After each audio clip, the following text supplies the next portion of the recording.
Hello, my name's Ken Gogel. The topic I want to talk to you about today is reaffirmation agreements. First off, what is a reaffirmation agreement?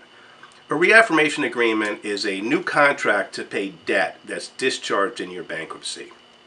And often you will hear from your bankruptcy attorney who says, I just got a reaffirmation agreement from the creditor and we're going to talk about whether or not we want to sign this agreement.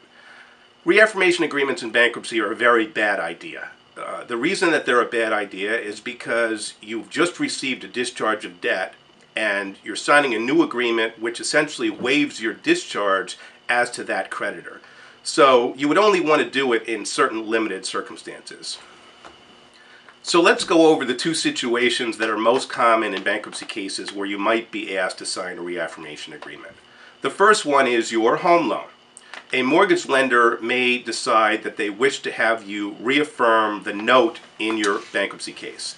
The reason for that is there are two parts to your home ownership. There is the note and the mortgage. The note is your personal promise to pay back the money you borrowed. The mortgage is the bank security that they may foreclose on your house if you don't pay the monthly payments that are due under the note. Now, when you file a bankruptcy case, you've discharged the note. The mortgage still exists, but the note has been discharged in bankruptcy. So the lender only has half of what they got before you filed the bankruptcy case. And what they want to do is recover their ability to collect money from you if in fact you should default on your mortgage payment. Now, why would you want to reaffirm your obligation to pay the note when in fact the bankruptcy court has discharged you from that obligation? It may be that in this economy, your house, it doesn't have the value that it did when you got the mortgage, and your house is underwater. Or it may be that you're struggling to pay the mortgage, and at some point you may decide that you want to return the home to the creditor. If you do that, your obligation is simply to return the property to the creditor. You don't have a financial obligation.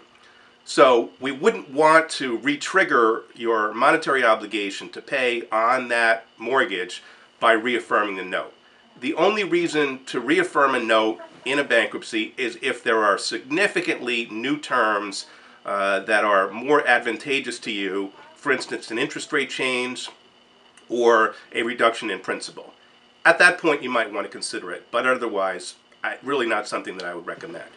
The second instance in which you may be asked to sign a reaffirmation agreement is for your motor vehicle. A car loan is very similar to a mortgage in that there are two parts to it. There is the personal promise to pay money, and there is the obligation to return the vehicle or to be in a situation where the vehicle is repossessed if you don't pay for it.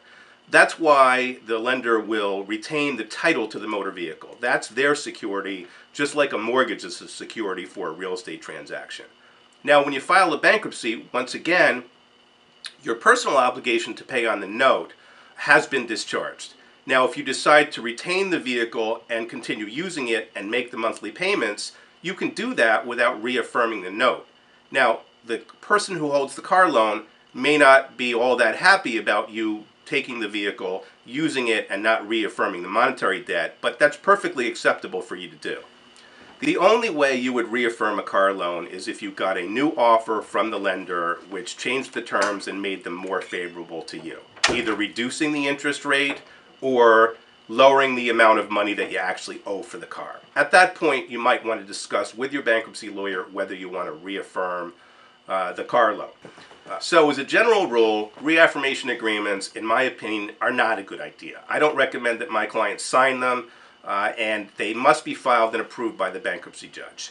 The bankruptcy judge does take a hard look at the reaffirmation agreements to see if they're in the best interest of the bankrupt debtor, and he or she is not going to approve that reaffirmation agreement unless there's some benefit to the bankrupt debtor that can be articulated at the time of the hearing when the judge is reviewing the circumstances. So if you have a reaffirmation agreement in your bankruptcy case, before you sign it, you need to talk to experienced bankruptcy counsel to review your rights.